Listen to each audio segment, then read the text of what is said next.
Om Swastiastu. Kami dari kelompok 8 akan mempresentasikan mengenai bab 1 yaitu tentang interaksi antar negara Asia dan negara lainnya. Dan subbab C mengenai dinamika penduduk benua-benua di dunia. Dan subbab D mengenai pengaruh perubahan ruang dan interaksi antar ruang di Asia dan benua lainnya. Sebelum itu, saya akan memperkenalkan kelompok kami, kelompok 8. Yang pertama, saya sendiri, Niputu Rena Ihsan Andari Teja, absen 38, kelas 9E, sebagai ketua kelompok. Dan anggota kelompok saya, yang pertama ada Agung Widarma Adiputra, absen 3, kelas 9E.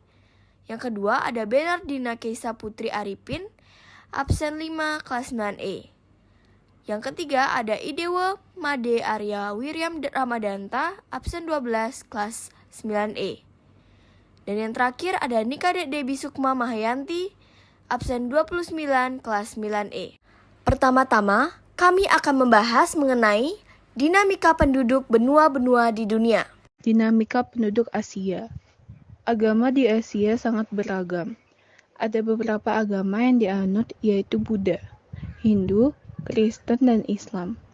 Kualitas penduduk benua Asia masih sedang karena rendahnya pendidikan dan keterampilan kerja, terutama pendidikan di negara-negara di wilayah selain Asia Timur. Benua Asia menjadi wilayah dengan populasi manusia terbanyak di dunia hingga mencapai 60% dari total penduduk dunia, dan di total penduduk Asia mencapai 4,561 miliar jiwa pada saat ini. Dinamika penduduk Amerika. Mayoritas agama warga Amerika Serikat adalah Kristen, sisanya adalah Katolik dan Mormon. Kualitas penduduk Amerika yang tinggi adalah negara Kanada. Laju pertumbuhan penduduk benua Amerika tergolong rendah, yakni 0,9% per tahun. Negara yang memiliki kualitas penduduk yang tinggi di antaranya adalah Amerika Serikat, Kanada, Argentina, dan Chile, Meksiko, dan Brazil. Amerika memiliki sistem pendidikan yang berpusat. Setiap negara bagian menyediakan pendidikan gratis selama 12 tahun. Jadi kesimpulannya pendidikan di Amerika cukup baik. Untuk dinamika penduduk Eropa, kualitas agama di Eropa sebagian besar adalah Kristen dan Katolik. Namun, ada beberapa penduduk yang memeluk agama Muslim. Kualitas penduduk di benua Eropa cukup beragam. Terdapat negara yang memiliki IPM yang sangat tinggi, dan sedang. Pendidikan di Eropa termasuk yang terbaik di dunia, karena negara di Eropa sangat peduli dengan pendidikan, karena semua negara di Eropa berpikir maju dan terbuka. Contohnya negara Finlandia. Dinamika penduduk Afrika. Agama di benua Afrika sebagian besar terdiri dari agama Kristen dan agama Islam. Kualitas penduduk benua Afrika cukup rendah karena kurangnya optimal pembangunan fasilitas seperti sekolah di negara-negara bagian Afrika. Dari segi ekonomi, pendapatan per kapita yang masih rendah, hal ini disebabkan karena Afrika tidak bisa memanfaatkan sumber daya manusia dengan baik. Dan tingkat kesehatan di benua Afrika pun masih rendah. Yang selanjutnya adalah dinamika penduduk Australia. Secara umum, Australia adalah negara Kristen. Dengan sekitar 64% penduduk Australia mengaku sebagai penganut agama Kristen. Australia memiliki IPM sebesar 0,938 dan termasuk dalam IPM yang tinggi. Hal tersebut salah satunya dipengaruhi oleh faktor ekonomi yang dihasilkan dari potensi pertambangan yang cukup besar berupa emas dan batu bara. Harapan hidup di Australia termasuk yang tertinggi di dunia. Menurut studi beban penyakit global 2013, Australia menduduki peringkat ketiga tertinggi dalam harapan hidup. Harapan hidup pada tahun 2015 diperkirakan 79,7 tahun untuk laki-laki dan 84,74 tahun untuk perempuan. Harapan hidup di Australia berada di atas rata-rata global 72 tahun pada 2016. Kematian pada benua Australia sejak 1950 telah turun dari 31,6 kematian per 1000 kelahiran hidup menjadi 8,95 kematian 1990 menjadi 3,4 saat ini pada 2018. UMR global adalah 93 kematian pada 1990 dan tercatat 40,8 pada 2016.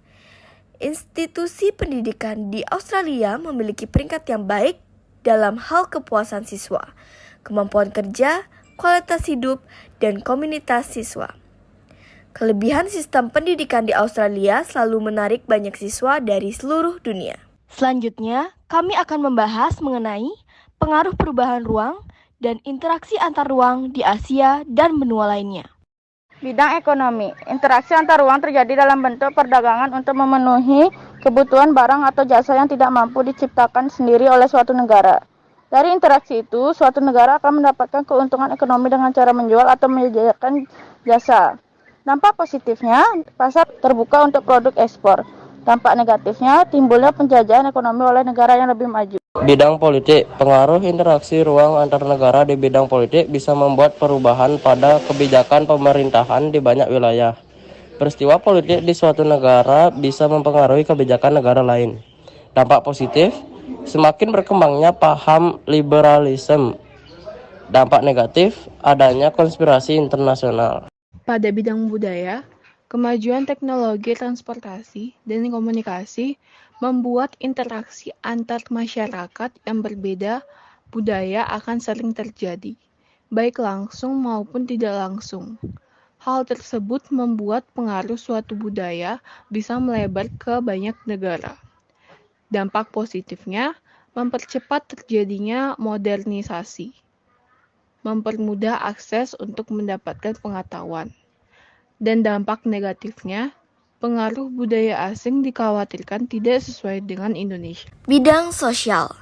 Kehidupan sosial dapat berubah karena pengaruh interaksi antar negara dan benua. Interaksi itu akan memicu pertukaran ide, pengetahuan, dan pengalaman. Dampak positifnya adalah mengubah pola kerja menjadi lebih disiplin. Mudah mengenal dan mempelajari budaya dari negara lain, mudah mendapatkan akses modal dari luar negeri. Lalu dampak negatifnya adalah muncul sikap negatif seperti konsumerisme dan hedonisme menghadapi masuknya berbagai produk menarik lainnya.